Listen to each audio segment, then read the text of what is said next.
There was one rule the galaxy agreed upon, one truth, older than most civilizations, spoken not in treaties, but in fear, whispers, scrawled on ancient satellites drifting in dead space, encoded into translation matrices, and burned into the memory of every species that dared call itself advanced. Don't wake the humans. Ever. But someone did. Not out of malice, not even out of courage, just curiosity. And now, it's too late. No one remembers exactly how it started, only that when the humans went to war, they didn't stop. Their ships weren't the largest, their technology wasn't the most advanced, but they fought like they had nothing left to lose, and that made them unstoppable. Empires fell, moons were cracked open like eggshells, entire systems silenced, and then they were gone. No surrender, no peace talks, just silence. The humans sealed themselves away into cryo-sleep, deep beneath forgotten planets, their machines standing eternal vigil. The galaxy didn't chase them, it left them buried, and built a rule atop their grave: don't wake the humans. Not because they might be angry, but because they might remember. It began with a signal, faint, fragmented, a distress beacon no one had heard for over 5,000 years. Most ignored it. They knew better, but not the Talari ascendancy. They were bold, young, and eager to prove themselves the next great galactic power. Their science ministry decrypted the signal, their warlords debated its origin, and their emperor made a decision. Investigate, he said. Secure whatever technology they left behind. If the humans are truly gone, then we inherit what they built. They dispatched a fleet, small, fast, elite. It arrived at the dead system where the beacon still pulsed. Once every 12 seconds, the Tulari found ruins, massive stations, dormant ships, silent satellites spinning in the black. But beneath the wreckage, they found a vault, not of gold, but of glass, steel, and locked code. Inside were the cryopods, thousands, row upon row of preserved humans, still, silent, sleeping. A voice message played the moment the vault opened. Flat, cold, mechanical. Accessing human stasis chamber is in direct violation of Treaty Zero. Proceeding will trigger Protocol Endfall. They ignored it. Curiosity turned to arrogance. Arrogance turned to recklessness. A technician bypassed the lock. A general authorized it. And a junior engineer pressed the button. The chamber hissed. Lights turned red. Power surged through ancient systems that hadn't stirred in millennia.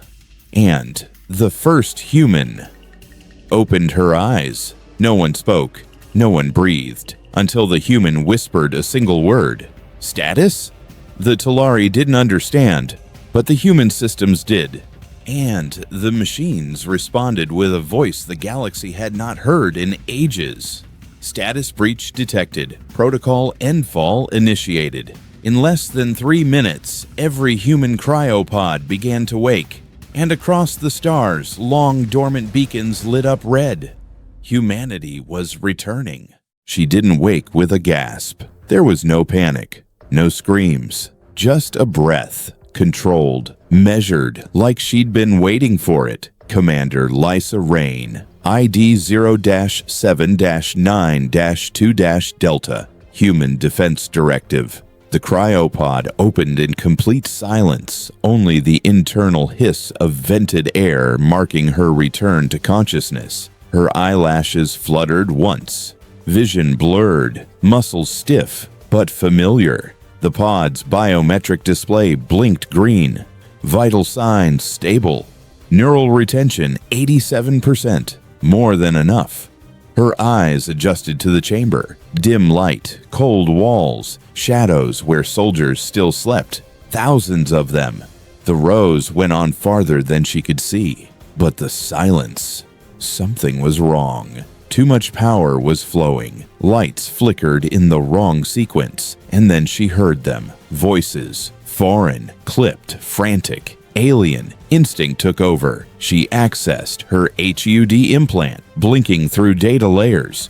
Foreign access detected. Vault breach confirmed. They opened us. Her pulse spiked, not from fear, from duty. She swung her legs out of the pod, skin prickling in the cold. Her feet hit the metal floor with a thud that echoed like a gunshot. The alien voices fell silent. Then came the first word from her lips. Sharp, clean, tactical. Status. Her voice triggered every dormant system. Lights strobed red. Sirens didn't scream. They hummed, low and deliberate. A monotone response followed, ancient and absolute. Status breach detected. Protocol endfall initiated.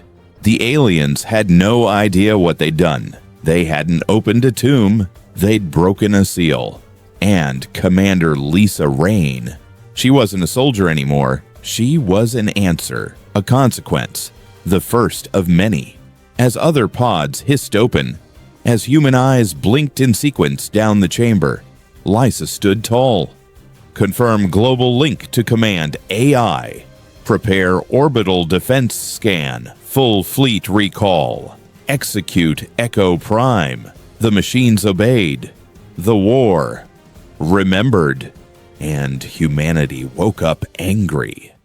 The Talari command ship, Oath of Continuum, maintained orbit above the vault. Elegant, efficient, perfectly aligned to oversee the recovery operation. Their grand executor, Varn Ostel, stood before the holoscreen with his arms folded behind his back.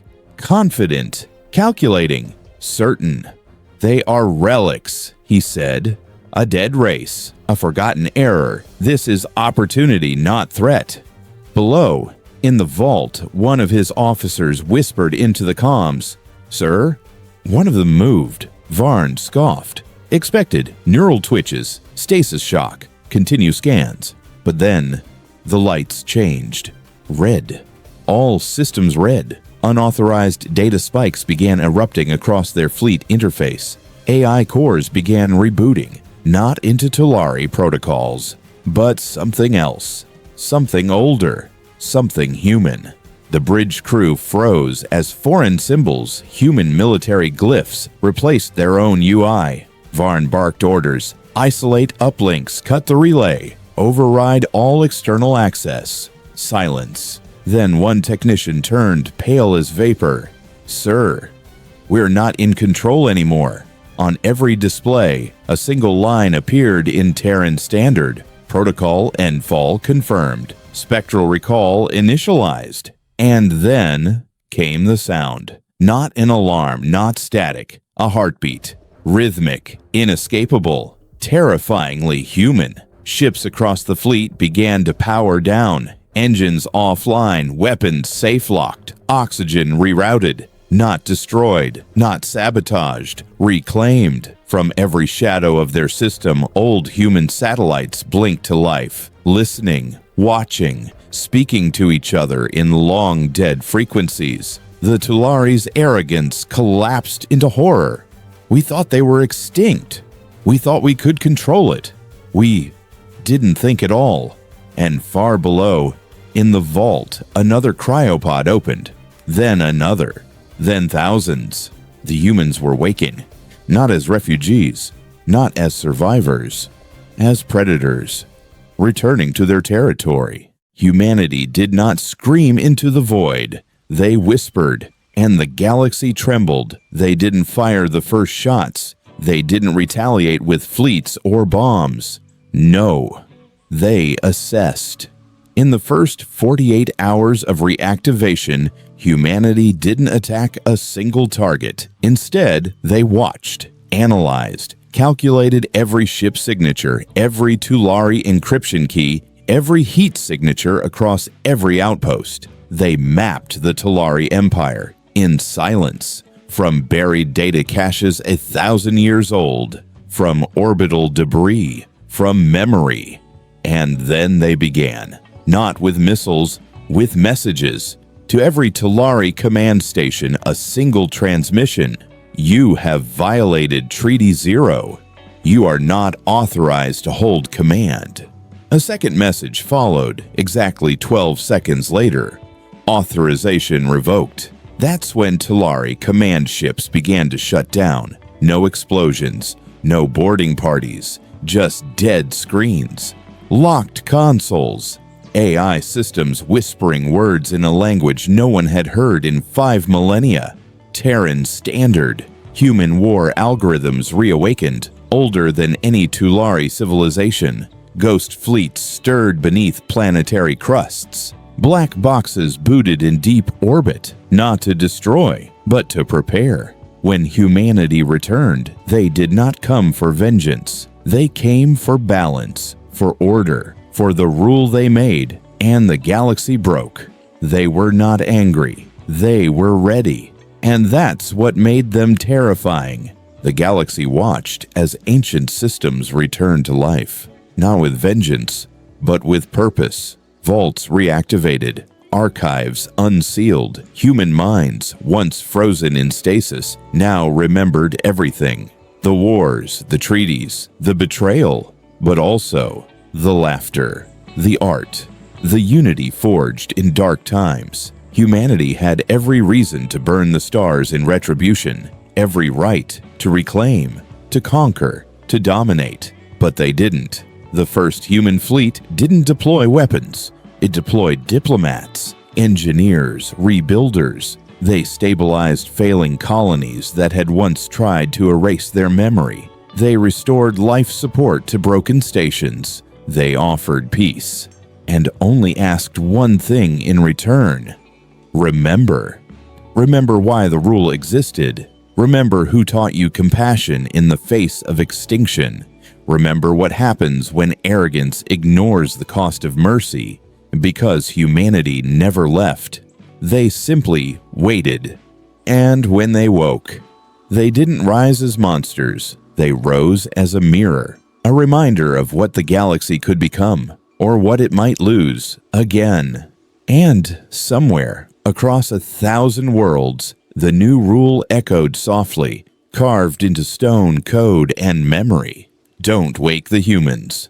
But this time, they were already awake.